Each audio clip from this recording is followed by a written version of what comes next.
Um, hello. Firstly, this is your first ever time in Plexal Stratford. Welcome. Welcome to Plexal Stratford. I'm going to start actually with a failure, and that's a failure caused by my own nerves. I'm going to do public speaking, but I immediately forget what I'm supposed to do. So, speaking to marketing about the marketing message here tonight, I've written up my hand. So, if you just pause me a second to overcome my own failure.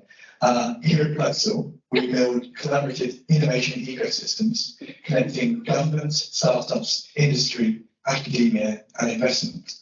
So there you go.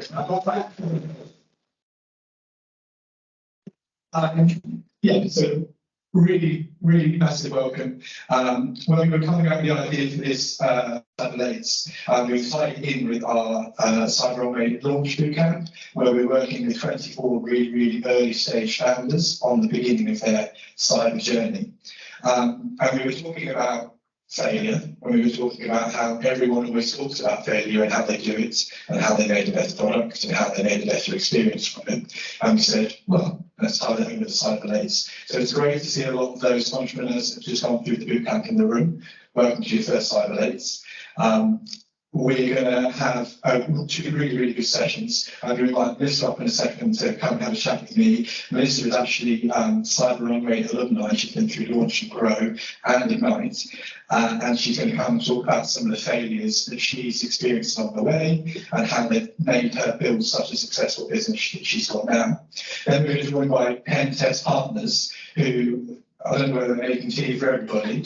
I won't ask about the doll, but they have a really interesting talk with us about failure coming from industry point of view when you don't realise you failed till it's too late.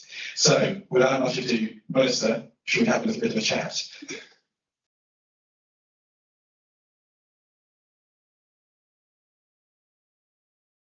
Like to be informal. I can see. Basically, just take your mind works first. Say it again. This microphone now. All good? Yeah. Okay. Amazing. So, you obviously have some reference from the Cyber Runway. You joined our launch cohorts. You went through Grow. You went through Ignite. Not that I'm going to pick ourselves up, you learned an awful lot along that journey. But I know that before you even went through the process on launch, that you already experienced failure, and that already influenced you with the product that you brought to launch. So do you want to talk to us about your really early failures and go from there? Thank you. First, I would like to tell you about Sitehop. Oh, yes, sorry. It's okay. I'm Melissa Chambers. I'm CEO and co-founder of Sitehop, and we provide site-to-site security, which this is why it's called Sitehop, because every time I say it, I do this. And we released the world's lowest latency hardware encryption for data immersion. So we've got a significant amount of traction, and I am just going to point out something that I'm super proud of, because when I talk to you about my failures, you can see that there can be a light at the end of the tunnel that isn't a train. So Sitehop right now, we are 1.5 years old, and right now we have a potential ARR of over $1 billion from our first 4 customers.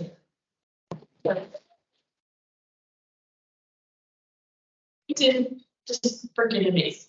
Okay, so Cyber Runway. Before I tell you about my first 3 startups and the failures I had in each of those and how it formed the company that I have today, I definitely want to say thank you to Cyber Runway. We did the launch cohort last year and learned so much. So well done, all of you who are new founders. You've got a great idea. You took a step to learn more and grow. This is an amazing ecosystem. And one of the reasons Sitehop has done so well is because we absolutely grabbed hold of the opportunity and learned so much and used the connections that were given to us. So just thank you so much, Plexal and DCMS, for helping us with that. So, okay. Also, if you have any questions along the way, I can see you, so raise your hand. because honestly, I would much rather have a conversation than a boring speech. So my first startup was a company called Nutmeg Productions. I left, I cashed in some stock options from a company that I joined right out of university, and said, oh, great, I'll do something else. I'll do something different. I like to do this kind of thing. I'll just, long story short, choose a startup where you're an expert, not something that you want to play at. So that, it was great fun. I've got lots of stories that we can talk about over a beer, but it's basically, we weren't an expert, so it was difficult to really make waves. So that was kind of easy lesson number one. My second company that I was a co-founder was a tech company. So I'm an RF engineer. I have a math computer science degree, and I learned in the late 90s to do a very niche thing. So microwave filters for cellular base stations. So it's a very niche market. It was a skill that they weren't teaching at university. So I left and I got trained. So I had this very niche skill. We decided to do a new startup doing this again. And we were clever. We came up with a really good idea, and we got traction right away, right? Because which is one of the things I think I said to several of the new founders, is find your niche, right? It's really important to find how you differentiate yourself. So we found our niche, and we had, in the first year, we had our first order from Motorola, and then we got another order from Nokia, which was great. We were growing fast, but guess what? It was in the recession, right? So we got our first order from Motorola. Great, what do? We're a hardware company.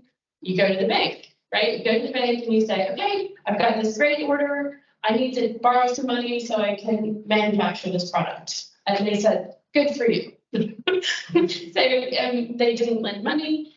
We ended up investing a lot of our own money. So we went to investors. So US investor, who put ratcheting terms on us, which ended up killing our company. So there was the first really, really painful lesson was, dealing with US VCs. While yes, they move fast, and yes, there's a lot of money, but be very, very careful of the terms that they put into place, because what happened is, behind the scenes, they formed alliances with board members who held back orders so that we missed targets. And because we missed the targets, we ended up losing control of our own company that was, shipping millions of dollars in this second year. And we got pushed out of our own company. And that obviously hurt a lot, right? So cried, drank a lot for 3 months, and then just got on with life. But so obviously, huge failure number one is be super careful about the contracts that you sign, and look at all the fine details. Take advice, because as a startup founder, you've got great ideas. You've got a niche market, but you don't know everything, right? And I'm still learning today. So the huge lesson from that failure was absolutely read the fine print and make sure that you're surrounded by people who you trust. So I was going to ask you, following on from those really early failures with Nutmeg, for example, how often do you think about those failures, and how do you not beat yourself up about what you've done previously, but build on everything that's taught you? That's a good question. I do think about it every now and then, and it's usually something that triggers it, like PTSD. It's like, oh God, remember when that happened? But I think anybody who's met me knows that I'm a super positive person. And try to. It doesn't mean I don't get down, and it's not difficult when you have failures, but if there's only one thing I can get across today, is that the only way to move forward is to try. And if you don't try, I mean, trying sometimes means you're going to fail, but so fail fast. Do I think about those things? Yeah, absolutely, and it hurts. But I think what I try to do is focus on what did I learn, how can I refocus, how can I make sure I don't do that again. Touching on that fail fast and that piece about confidence, how can you be confident in knowing that you'll bounce back following a failure? I mean, you've done incredibly well for startups. What a journey. And I think that comes down to within yourself, that confidence to keep going. So how can you, if you're someone who isn't necessarily that confident and you think you've got a really good idea, just accept that you failed and move on? Well, don't be a founder if you can't figure out how to build that confidence, right? So, but it has to come from somewhere. You have to start somewhere. I think without telling my whole life story, at a very young age, and I was brought up in an environment where I was told it wasn't good enough. So very, very young, I adopted the philosophy of, well, I think this is being filmed, so I won't do that. Yes, I am. So I just dug in, and it's kind of just followed me all the way through. But if you're good at something, stick to your guns and follow it through. You are going to fail. I mean, I think you just have to. We all fail. It's impossible not to. We all make mistakes. But if you don't try, how are you going to get there? So you just have to keep going, keep putting one foot in front of the other, pick yourself back up, brush yourself off, and be like, okay, let's keep going. Super. Any questions from the audience before I keep going on? Well, what happened to the company that you got pushed out of? It's all subject. They ended up. So the company got acquired. So the products that we designed were very successful and sold and made the company, tens of millions over the next 2 years. But because they got rid of the people who had the ideas, and they ended up selling it to a Chinese company for $6 million. And we saw none of it. We got nothing out of it. On that particular point, obviously, you mentioned those fashion terms that eventually led to you leaving the company. How does that influence you now when you go into conversations with investors now? I'm thinking with this question to really build on how that particular failure influences you very specifically now. Yeah. Obviously, I'm very conscious of it. Whereas before, I didn't know to look out for it. So we are actively fundraising right now. And one of our current investors put forward a deal where it had opportunity returns. And, just immediately, I don't want to do that. So we went and found other investors who could see the vision, who were more aligned with what we wanted. If anybody's trying to push terms like that on you, I think there's other options. Just keep pitching, keep knocking on doors, because not everybody's going to be like that. Any questions from the audience?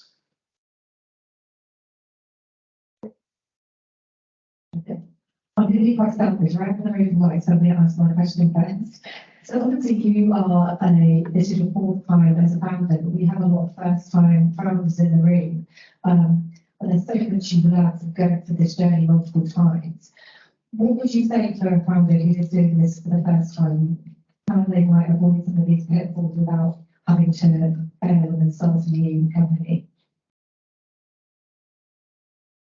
Number one, you definitely will fail somewhere, because there's no way you'll be an expert at everything. So step one for the founders is the fact that you're doing this program this week is so smart, because you're immediately in the ecosystem of people who can help you.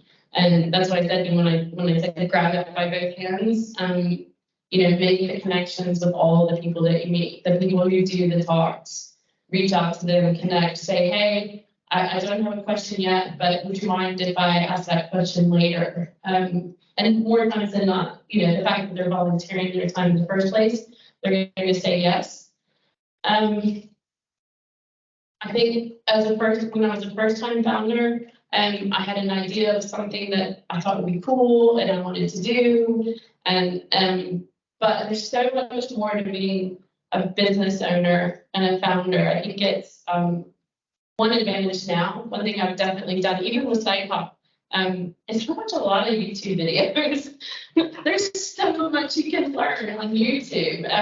Honestly, seriously, every single morning, even now, I'll listen to some kind of podcast or YouTube video and just kind of brush up on something or see a new perspective on an idea. But you need to know all the different aspects of running a business, and it's not just your really cool idea. And sometimes people get lost in that, I think, and that's kind of what happened with Nutmeg. Plus, we weren't experts at that. Did that answer your question? Yeah, that's right. Any other questions? What was the most time-consuming part early on? The most time-consuming part of Nutmeg? Yeah, or of either of your businesses in the early days, whether that's sort of like marketing, sales, IT, administration. So for us, we were, other than Nutmeg, where we were learning a lot, which was probably the wrong thing to do, but we just cashed in stock options, so we're fine. But the other businesses, and we knew our tech, we knew what we were going to sign. The thing that took the longest was getting traction. And one thing that I've learned from those failures, for sure, is start talking to customers before your product's done. Absolutely. I know you guys have heard that this week, or you will, and I cannot echo that enough, because the sooner you start talking to customers, the sooner you're going to get guidance on which way to go, right? And again, I swear, they didn't pay me to say this, but when we did launch last year, we were able to get in front of industry experts, and I took the advantage of saying, hey, will you listen to my idea? And we got feedback right away. But yeah, in the beginning, sales with the previous companies, sales, breaking into the market, that took the longest. Absolutely. So start early, start day one. On that question, so in terms of time-consuming failures, but also any particular failures where you thought, right, that's it, never ever again, I'm out of it, or have you always just driven on? So the second company, which was called Prism Microwave, that was the one that really hurt, because the investor was a friend. And he was a very wealthy friend who bought and sold banks for a living, had tons of money. And even though he was a friend, he lawyered up, and put conditions on us that, because we had customers who wanted product. It was recession, we couldn't get money. So, he took advantage of the situation. So when we got pushed out of our own company, and this is what in America, I don't know if it was the same here, but in America, people were losing their houses. We lost our house. And so that hurt a lot, because it wasn't just a businessman who did it, it was a friend, well, previous friend. Any more questions for anyone else? So you mentioned we should be surrounded by people we trust. Can you elaborate a little bit on that? Absolutely. Find yourself an ecosystem and mentors who don't have a vested interest. Because so I take advice from my investors, but I do keep in my mind that they have a vested interest and they might be trying to push us one way or another. So ecosystems like what Plexal has set up is so valuable, because you could reach out to someone that you connected with here and say, hey, I have an accounting question. We're trying to set this up. How do I do this effectively? And they'll be able to point you in the direction of somebody that has got an unbiased answer for you. But so if you can connect with those kind of people, and you get along well, and it's somebody you can go back to again, then that's good. So it's like an accountant friend, another business owner, somebody who might be a customer, but maybe not yet. So they'll give you some feedback. And so the more of that information you can get, I'm trying to think of an example right now. For example, right now, Sitehop. And so this is actually the next failure.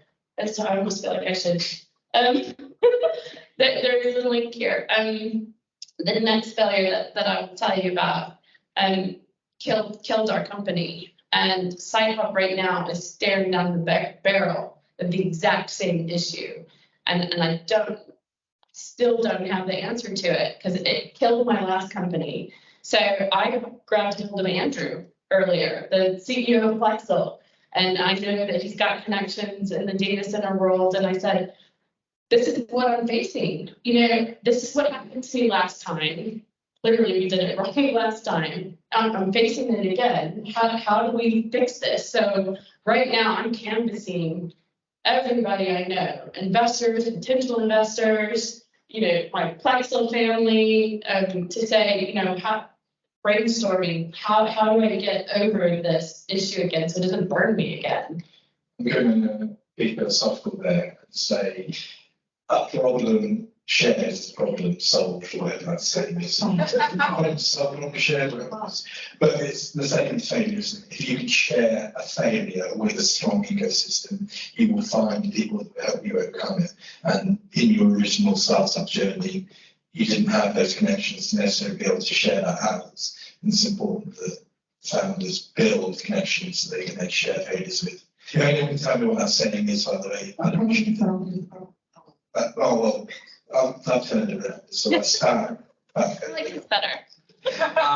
We Are we close? Two minutes left or so.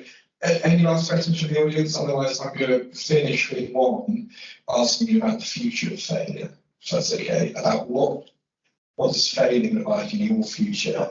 What do you maybe what you hope to say? I don't know. Something about looking forward on failure. Well, I definitely don't want to fail at your point.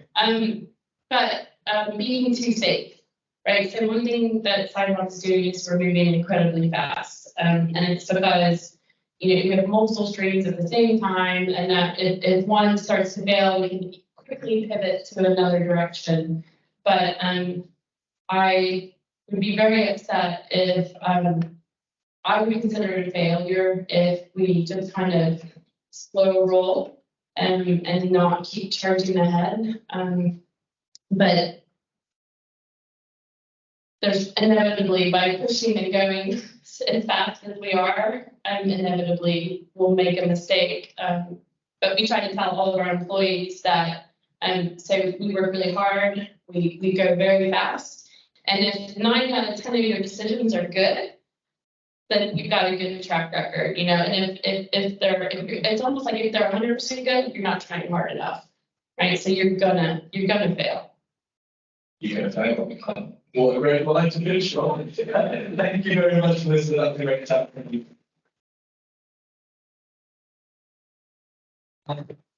So I obviously alluded to Kernel earlier. I didn't comment on the goal.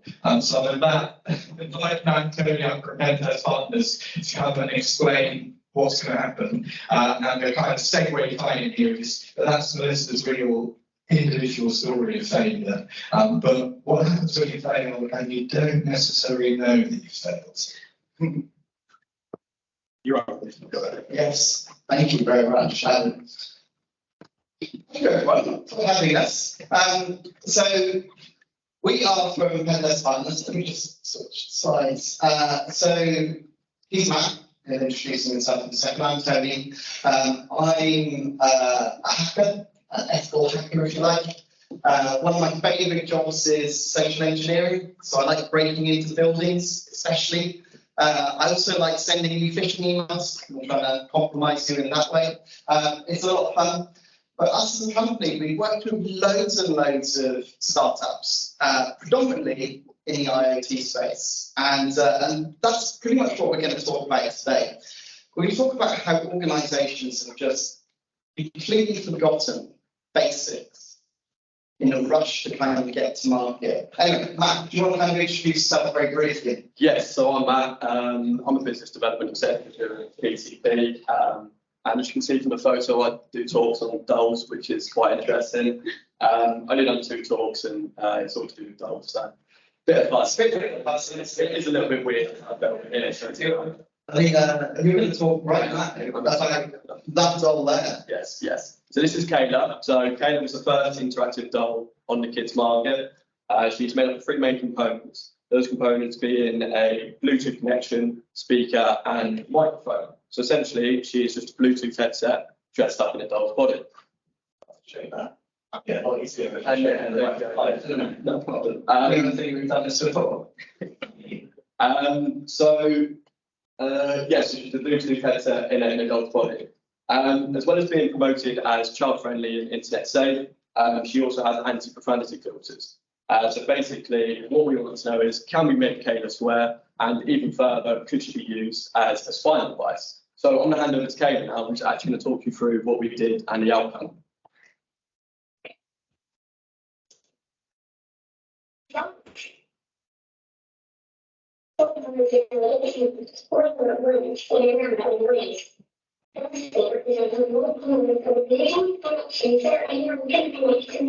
Also have a database of questions and channels. How ask me what I will provide a human contact.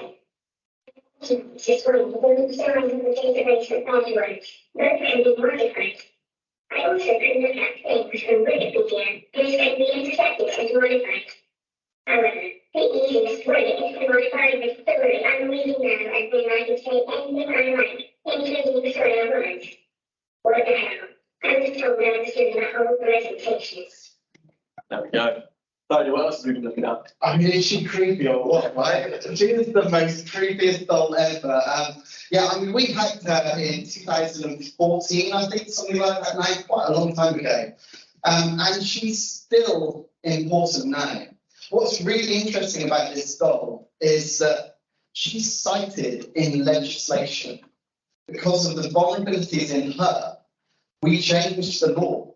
The US Senate bill, which ended up becoming the IoT law, and it cites her, which is really cool. I like to think that it was me that kind of did it rather than the rest of the team, because I presented to the US Congress, and then a few months later this bill came out. So it's all me. It was all me entirely. No, it was not. But no, what else are we talking about? We've got this thing here. As you introduced that, we're not going to make you all a cup of tea. This is a smart kettle. So it's a brilliant little device. There are newer versions which are better. This is version 1. And why is that problem? Well, version 1 is where you make your failures. And the problem is there were a lot of failures in that. And the organisation that released it, a company called Smarter, didn't think about the security implications of what they were releasing. A little bit like Felicity, you have to get to market quickly, but they overlooked security getting to market quickly. And what we found is that we could hack the kettle and get the kettle to provide us a wireless connection. Sounds very minor, but that shouldn't be possible. We didn't need to be connected to your network or anything. We didn't need to literally just walk up, see a kettle, wireless kettle broadcasting, we can connect to it, and then get your home Wi-Fi network credentials. So it doesn't sound like it's too much of a big deal, but it shouldn't be possible. So how do we go about hacking a kettle? Well, we start off by using an old technology called Telnet. And what we find is that this kettle has a number of ports open, Telnet being one of them. And that Telnet says, well, why is that? Why has the kettle got Telnet?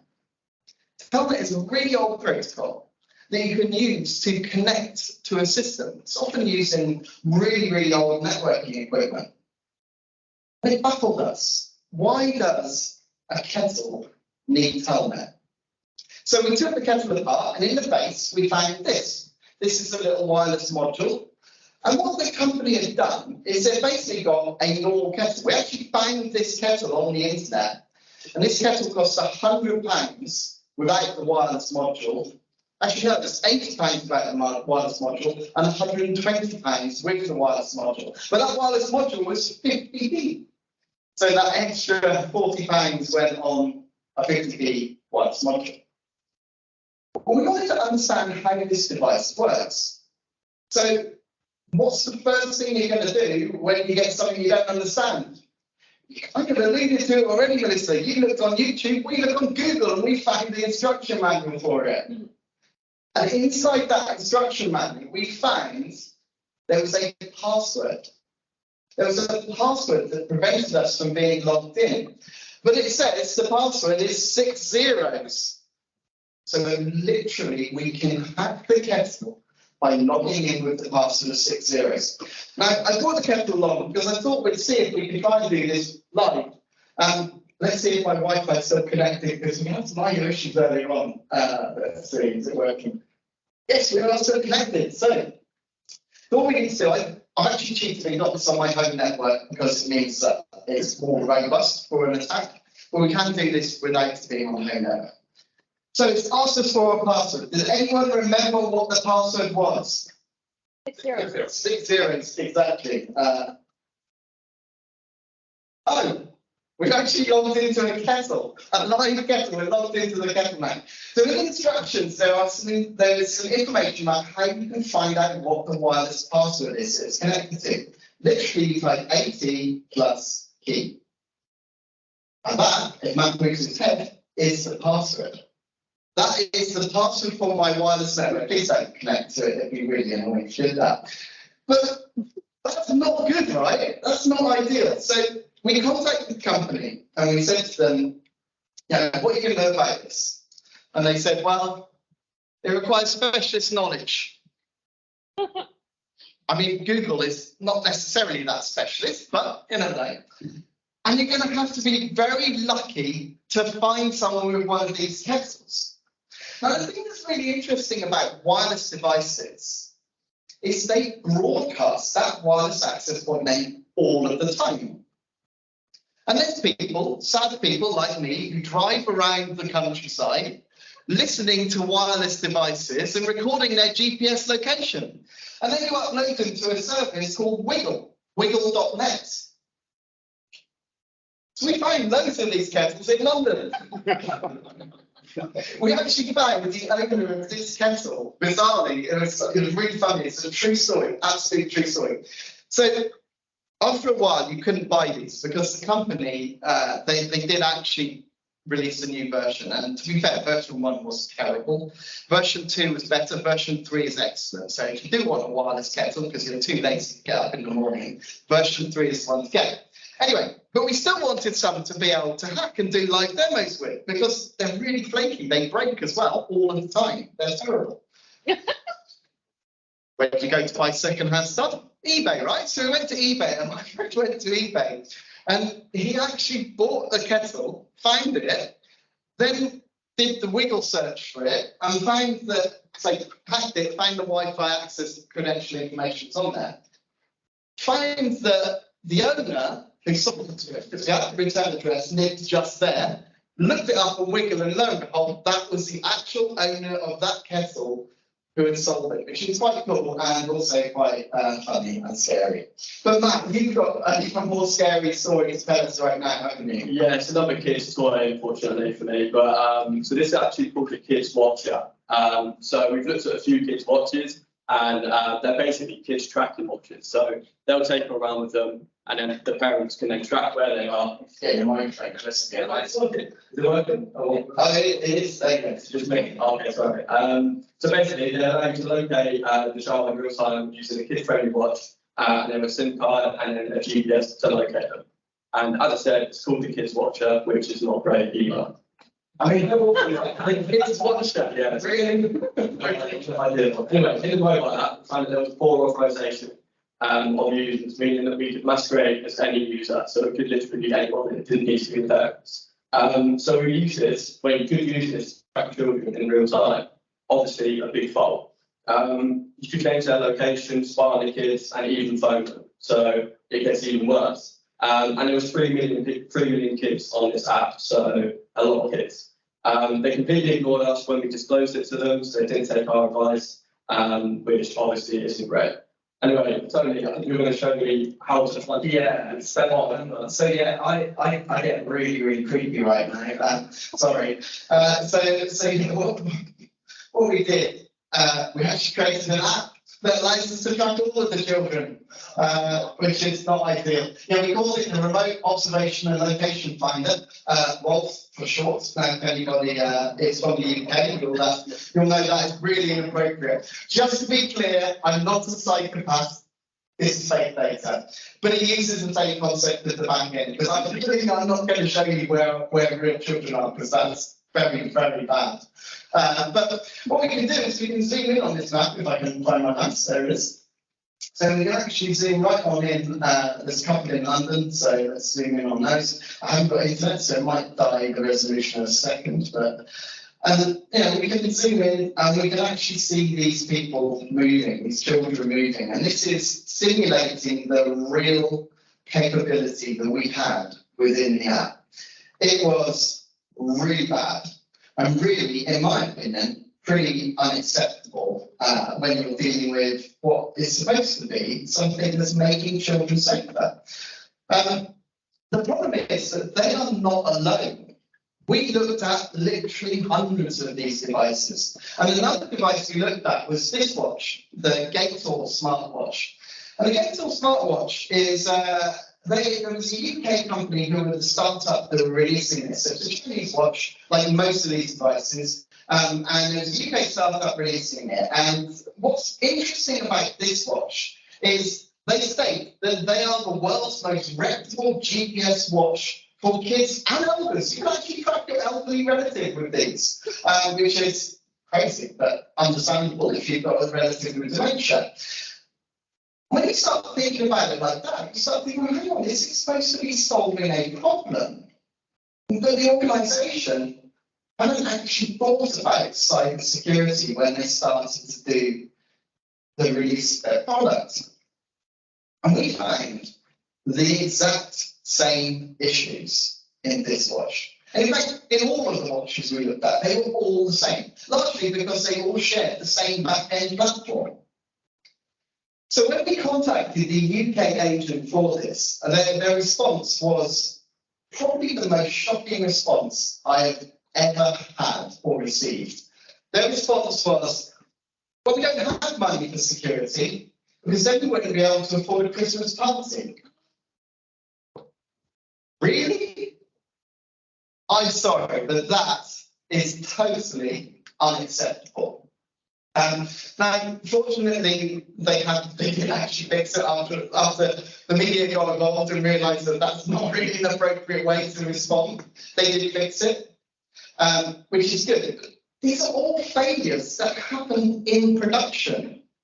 They didn't need to fail in production. You could have fixed this when you were building it, if you applied that thought to it. Melissa, you touched on so many really cool top points. You know, you said the nutmeg production company you produced, it was a passion of yours, but you didn't understand the technology. Is that fair? Is that right? Oh, you didn't. You weren't experts. That's probably a better way of saying it. You might not be an expert in cybersecurity, but realistically, it affects every part of your business. Now, another thing that we've looked at is smart electric vehicle chargers. They are everywhere, and I'm sure some of you might have these in your home as well, because it's all right. We can charge our car from home, save a load of money on fuel, and also be good to the environment.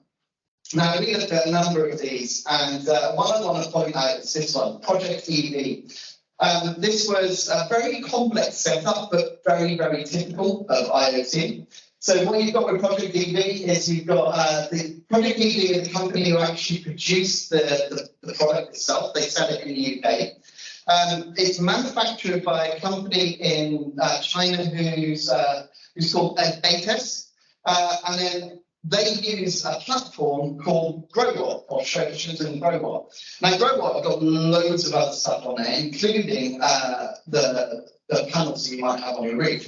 In fact, I did this talk recently at another conference, and there was a guy who came up to me, ironically, he was from the same part of the country that I was from, and he was like, "Oh, right, yeah, I've just got a nice solar panels on my roof, and it's being produced or promoted by West Sussex County Council."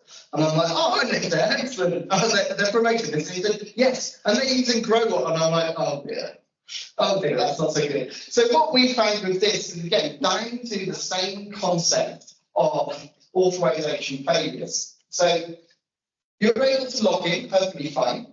You know, when you think about a log-on journey, you have your identity. And I explained this to, I think it's kind of a nice analogy to you earlier on that. So think about when you log into a system, you have your identity. That's the thing that says, "Hey, look, I am Tony." Then you have your authentication. That's the thing that says, "Hey, here's my password." And then you have authorization that allows you to see certain things. And then an analogy that I gave to Matt was a bit like, imagine sort of an apartment block. Lots of people can get through the front door, but you've still got your own front door security. The front door security is authorization. What these devices commonly do, and in fact, most of them that we've talked about, the watches and these EV chargers, what they do is they forget to apply that security at the apartment door. So all the security is done at the front door. Once you're in, then you can access anything. And that's what happened here. So we were able to gain access to it. And what we found is that because of this authorization problem, there was one thing that was needed, and that was a thing called the charger ID. Now, the charger ID is something that was sequential. So each charger, if you got the next one, you got the next number up. So it's easy to guess other charger IDs. But also what was quite amusing is it's also written on the side of the name of the device. So if you've got neighbours you don't like, just go back to their house, find their charger ID, and then you can compromise their device. And what was quite funny, and that's not quite funny, it's not quite funny, it's quite bad, is that these leaked personally identifiable information as well. So, you know, all of your personal information is leaked. You don't, yes, of course, you probably know your neighbour's name, but, you know, you can do this with millions of devices on the back-end GrowWhat network.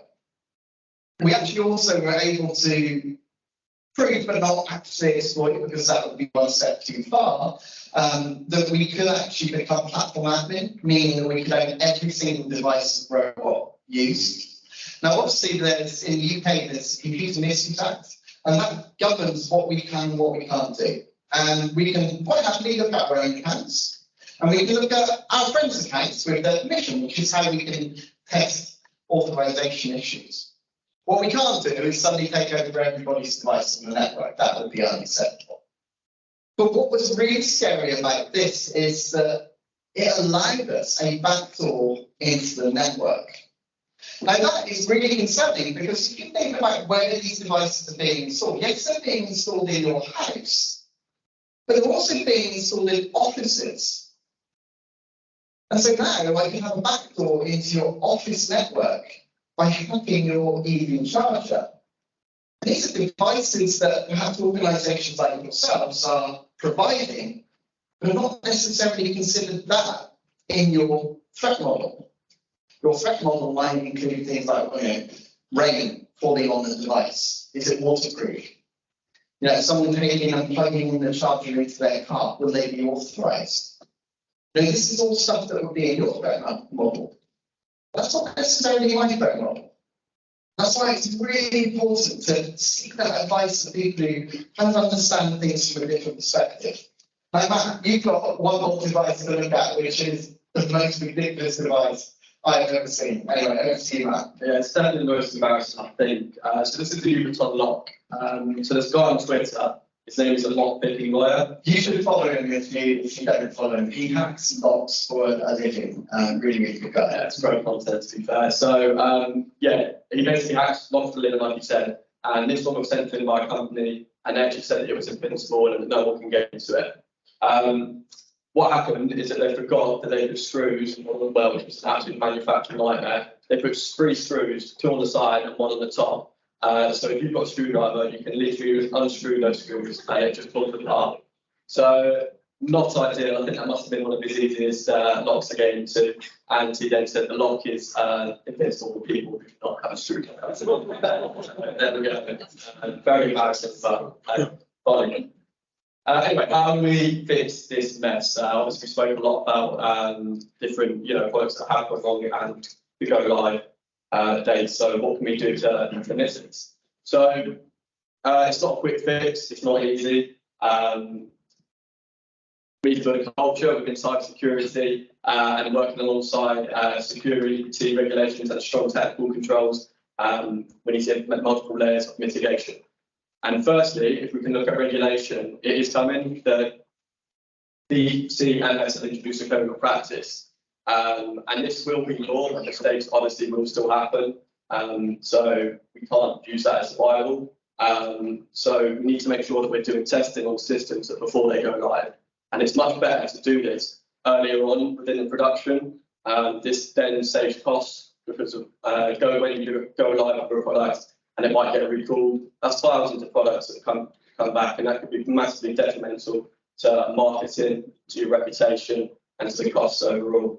And then lastly, ensure that you have disclosure channels for researchers. So any mishaps that are sort of brought to light, they're not put in the face of the public, and you can get rid of them before being publicised. So you can sort of nip that in the bud. Yeah, I think that's a really valid point. So the DTMS regulation or guidance, which is going through regulation, has got 10 controls, although only 3 of them will become regulation. And one of those is having an effective way for a security researcher to contact you about your product.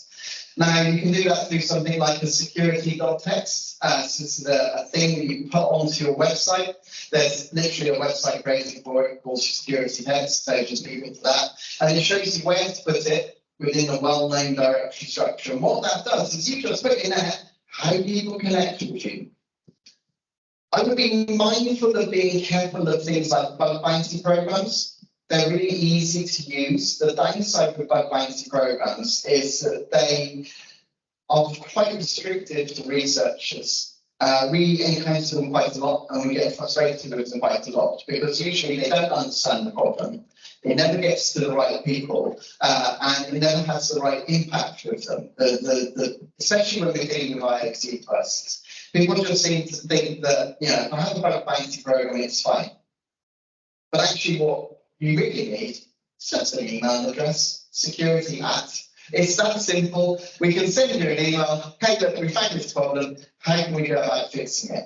And the thing is, another thing that's really important and really interesting that you might not appreciate is that quite often the person attacking your device knows more about your device than you do.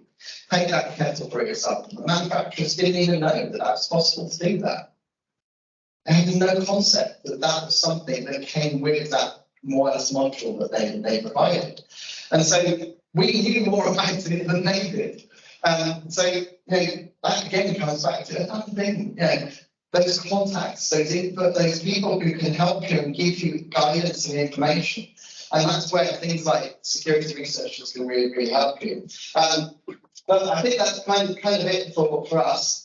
Mikko Hyppönen, he works at F-Secure, and he famously said that whenever an appliance is described as smart, it's vulnerable, and it's actually very true from what we've seen. But in the meantime, thank you very much for listening. I think questions? Should we do questions? Any questions? There's one over there.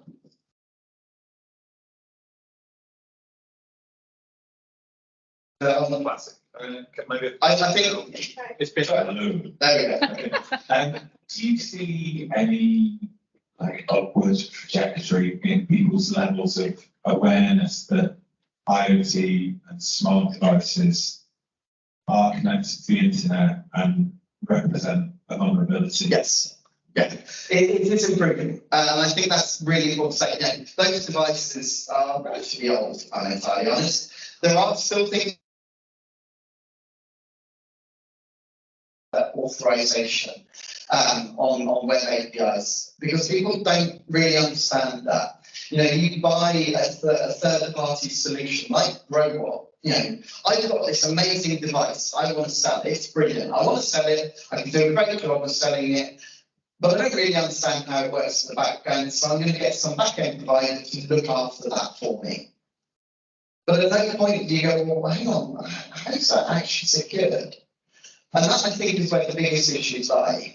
But you are absolutely, we are seeing now organisations, especially organisations like IoT, starting to think, well, actually, let's test this before we put it live, because it's embarrassing. You know, the reputational impact of your product being compromised, and there's so many people who like hacking devices these days. So yes, it is getting better. But we still have a very long way to go, and I really support the IoT legislation that's coming through because it does sensible stuff. Have a vulnerability program, have the ability to update it, and get rid of default passwords. So there's 3 things that are going to be law. And that's it. And it's not hard. So, thank you very much. That was amazing. You scared me shitless because I just got a new mouse and put What's not stuff everywhere? I put 123 devices in my home last month. So, anyways, my question is. I mean, I don't have to get up to do anything. It's great. But my question is: so, on commercial devices, they're knowing nothing about cybersecurity, but like that's the basic newbie expert. When you buy security devices, they're often Wi-Fi, Zigbee, or C-Wave as 3 different protocols. And when you ask the salesman, one of the things or the many list of why you should not choose Wi-Fi devices and Zigbee or C-Wave instead is because they're more secure because they're on a different network than Wi-Fi. So my question is, are Zigbee and C-Wave necessarily that much more secure? Because when you go to Curry's, those are the 3 things they actually sell in terms of small. So yeah, they are. So the thing with Wi-Fi is it's got to have much more compatibility with lots of different types of devices versus Zigbee and Z-Wave. But they're also a very different protocol. Wi-Fi is largely pretty terrible. It's got better significantly recently, but Zigbee and Z-Wave, there's also a little bit of security through obscurity. But there are people who compromise them, but you know, I think this is definitely better answering about RF protocols than me. But definitely they are better. But the problem that I find is that it's not necessarily the communication between, let's say, for example, the Philips Hue light bulb and the Philips Hue, whatever the box thing's called that I've got in my house because I also have IoT like you. It's what does that then do? You know, what kind of API into impacts does it have with backend service, or integration, I should say, with backend service? How is that secured? And this is what we're finding more and more now. Same thing with those EV chargers. It's much more now about the backend API. Now, in most cases, the sort of stuff that you've implemented is likely to be fine, but have you got a parallel password on your account to it? Possibly. Hopefully not. But this is where we find security is not just one thing to fix. There's more to it, and your users are going to choose terrible passwords. So how do you fix it? How do you fix their problem? How do you force them to choose better passwords so that your systems can't be compromised? And that takes time. And you know, Matt said it's a holistic approach to cybersecurity. I hope that's sort of answers the question. It does. Does it? What is the principles for choosing a safe password? What's the principles of choosing a safe password? Like that, I might have to draw a seat for that one. And so, in my opinion, the best way to choose a really good password is not to choose a good password, is to use a password manager and get it to choose it for you. However, you do have to choose a password for your password manager. So the best way to choose your password for your password manager is to use a phrase. Use a long phrase. Add some special characters to it, add some numbers to it, make it nice and long, 30, 40, 50, 60 characters, something like that. But that is just one password. All of the other passwords are inside your password manager. That's available on your phone using Face ID, Touch ID. It's available on your computer. Yes, you might have to type in the password, but it'll cache it for a little while. And it'll just automatically populate your passwords onto those systems when you log into them. So it's easy. You don't have to know your passwords. I don't. I've lost count of how many passwords I've got in my password manager. When I transferred password managers, I think it was about 10 years ago, I had 200 in there, and I've added significantly more now. I've probably got about 1,000 passwords in my password manager. I don't know any of them. I don't need to. So I use the password manager. So my number one recommendation for passwords, get a password manager. You want to ask the question? Yes, thank you. So it's great that these things are very Lorry, but I one of the details about it. I'm pretty sure the Australians, when they bought Lorry years ago, they bought a consumer rating system in with it. So it's all very well cybersecurity professionals understanding that about updates, password changes, things like that. But most of them don't understand. Yep. There's a very few they want to start leading and saying. No, so the UK have not gone down a kind of a labelling scheme to say this one is more secure than this one. I don't necessarily think that is a bad thing, because I mean, who decides what's good and what's not? And it also will stifle innovation. That's what I like about the DCMS current three main requirements. They're not really going to stifle innovation. You should be choosing a non-default password for your system, so it's relatively easy to do that. You should have the ability to update them, and you should have the ability, which literally you don't even need anything technical for, to have the ability for someone to communicate a vulnerability with you. Like we help design them, so we really kind of support them. But I don't personally think a grading system or a labeling system saying this is more secure than the other is worth it. Another thing that people have often touted is, you know, obviously you've got CE mark for things that are from a safety perspective. And some people have said, well, can we have the same sort of thing with IoT? Again, I don't really think that would be beneficial. I don't think we'd be able to get the same innovation that we would get. I mean, I would, from a corporate perspective, we'd love it, because people have to come to us to do the next thing. But you know, I don't think that would be actually that beneficial to organisations. I think, and also we're scaring people as well. Not individuals, you know, startups like yourselves. You'll think, well, I have to spend all this money to go through all this process before I can even launch the product. I sort of feel let's not stifle that, but let's put in some basic common sense stuff that we can at least get things fixed. So they need to be fixed. Cool. Any other questions?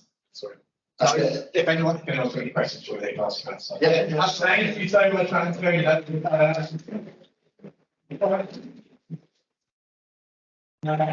Why do you have any failures tomorrow out there? If anybody wants a phrase, the one I invented 10 minutes ago is already taken by me, so thanks so much for coming. I hope you found some interest in talking about failure, having an open space for failure. Before I fail to get you fed, there's pizza, there's more beer, there's more networking. Go out, help yourself some pizza, have another drink, hang around, chat around some of your failures, and find out about some others. But thank you very much to all of our speakers. Melissa, Matt, Tony, thank you very much.